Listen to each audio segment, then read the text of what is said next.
अब इसमें हम मुद्रा के दोषों को देखें तो सबसे पहले हमारा है इकोनॉमिक इविल्स ऑफ मनी। मुद्रा के आर्थिक दोष। मुद्रा के आर्थिक क्षेत्र में कह सकते हैं जो बुराइयां हैं या जो नकारात्मक प्रभाव हैं उनको हमने मुद्रा के आर्थिक दोषों के अंतर्गत शामिल किया है। इसमें सबसे पहला है सोशल एंड इकोनॉमिक डिस्पैरिटी, सामाजिक एवं आर्थिक विषमता।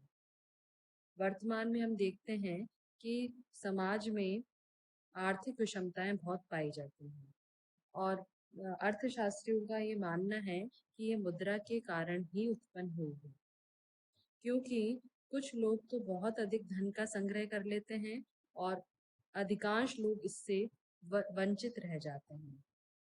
तो इस प्रकार से हम वर्तमान में जो पूंजीवाद का रूप, पूंजीवाद मतलब जैसे आर्थिक साधन कुछ लोगों के हाथ में एकत्र हो जाना और एक बड़ा हिस्सा उनसे वंचित रहना, तो ये जो वर्तमान में पूंजीवाद का रूप हम देखते हैं वह सब मुद्रा के कारण ही उत्पन्न हुआ है।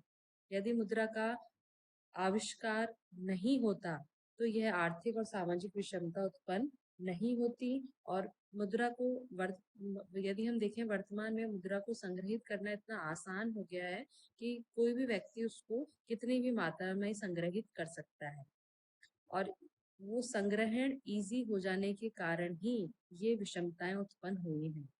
यदि ये इतना इजी नहीं होता तो हर एक व्यक्ति अपनी आवश्यकता की वस्तुएं ही स्वयं उत्पादित करता और वो इतना संग्रह नहीं करता, केवल अपनी आवश्यकताओं की पूर्ति पर ही ध्यान देता। इस प्रकार हम देखें तो सामाजिक और आर्थिक विषमताओं का कारण वर्तमान में मुद्रा ही है। दूसरा है हमारा सेंट्रलाइजेशन ऑफ रिसोर्सेज, साधनों का केंद्रीयकरण। मुद्रा के प्रयोग से समाज में आर्थिक साधनों का केंद्रीकरण कुछ ही लोगों के पास हो जाता है। जैसे हम देखें मार्केट में दो वर्ग मुख्यतः, उत्पादक वर्ग और उपभोक्ता वर्ग। तो उत्पादक वर्ग तो क्या प्रयास करेगा, वो अपने लाभों को अधिकतम करने के लिए हमेशा प्रयासरत रहेगा और उपभोक्ता वर्ग क्या चाहेगा कि भाई उसको वस्तु सही दाम पे मिले, उसका अहित ना हो, वो इसका प्रयत्न करेगा। लेकिन अनेक बार उत्पादक वर्ग क्या करते हैं, अपने हितों की रक्षा के लिए वे अपने संगठन बना लेते हैं और उन संगठनों की स्थापना करके वो साधनों पर अपना प्रभुत्व जमा लेते हैं। एक तरह से वो मार्केट में अपनी मोनोपोली सी कर लेते हैं, जिससे ग्राहकों के अहित की संभावना बढ़ जाती है और साधनों का केंद्रीकरण एक ही वर्ग, जैसे हम कह सकते हैं उत्पादक वर्ग की ओर होने लगता है। तीसरा है हमारा डेंजर्स ऑफ कैपिटलिस्ट इकोनॉमी। पूंजीवादी अर्थव्यवस्था में जो दोष पाए जाते हैं उनका खतरा। तो हम जानते हैं पूंजीवादी अर्थव्यवस्था हमने पढ़ा था, उसका तो मुख्य आधार ही मुद्रा ही है। मुद्रा पूंजीवादी अर्थव्यवस्था में आप कह सकते हो पूरे अर्थव्यवस्था को संचालन, उसका नियमन, उसका नियंत्रण सब कुछ मुद्रा के द्वारा ही होता है एक तरह से। तो उसका तो मुख्य बिंदु ही क्या है, मुद्रा है। तो मुद्रा ने पूंजीवादी अर्थव्यवस्था के दोषों, जो उसकी जो बुराइयां थी, उनको और विकसित होने का स्कोप या क्षेत्र दिया है। नेक्स्ट है हमारा ओवर कैपिटलाइजेशन, अधिपूंजीकरण। अधिपूंजीकरण मतलब आवश्यकता से ज्यादा पूंजी होना उद्योगों में। तो यदि हम देखें तो उद्योगों की जो अधिपूंजीकरण की समस्या है, यह भी मुद्रा के कारण ही उत्पन्न होती है।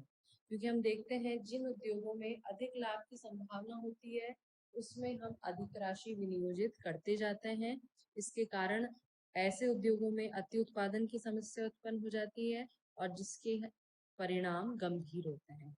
और दूसरी ओर हम एक ही और जहाँ प्रॉफिट होने की संभावना है वहाँ मनी को लगाते रहते हैं, तो वहाँ एक तो ओवर कैपिटलाइजेशन या हम कह सकते हैं ओवर प्रोडक्शन की प्रॉब्लम तो होती है। दूसरी ओर ऐसे उद्योग जिन्हें वास्तव में पूंजी की आवश्यकता है उनको पूंजी नहीं मिल पाती। नेक्स्ट है हमारा व्यापार चक्र और या ट्रेड साइकिल्स। मौद्रिक अर्थव्यवस्था में निरंतर तेजी व उत्पन्न होती रहती है, जिन्हें व्यापार चक्र कहा जाता है।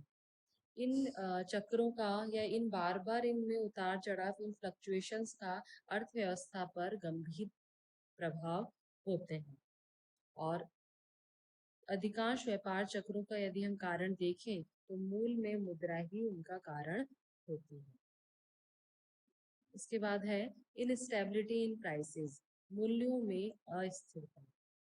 मुद्रा का ये हम देखें तो सबसे बड़ा दोष यह है कि उसके मूल्यों में स्थायित्व नहीं रहता है। मुद्रा प्रसार, मुद्रा संकुचन जैसी स्थितियां मुद्रा की मात्रा में परिवर्तन के कारण ही हम कह सकते हैं मुद्रा के कारण ही उत्पन्न होती हैं। और इसके कारण बार बार मूल्यों में अस्थिरता होने से पूंजी जमाकर्ताओं को अधिक हानि होती है और उनका विश्वास मुद्रा में कम होता जाता है। तो मूल्य अस्थिरता मुद्रा का सबसे बड़ा दोष है। और लास्ट है हमारा अनयूजफुल एक्सपेंडिचर या फिजूल खर्ची भी मुद्रा के कारण होती है। क्यों? क्योंकि मुद्रा से विनिमय करना बहुत आसान हो गया है, या हम कह सकते हैं मुद्रा ने हमें अनेक प्रकार की सुविधाएं प्रदान करी हैं। इसके माध्यम से ऋण लेना और देना बहुत इजी हो गया है। इससे मनुष्यों में अनावश्यक खर्चों को करने की प्रवृत्ति बढ़ गई है, या हमारे मतलब अनयूजफुल जो जिनका कोई प्रोडक्टिव पर्पस नहीं है, या उनका कोई अर्थव्यवस्था में योगदान नहीं है, या हमारे जीवन में भी उनका कोई इतना महत्व नहीं है, वो कंपल्सरी नहीं है, तो भी हम उनको मुद्रा के कारण ऐसे अनावश्यक खर्चों को करने लग गए हैं।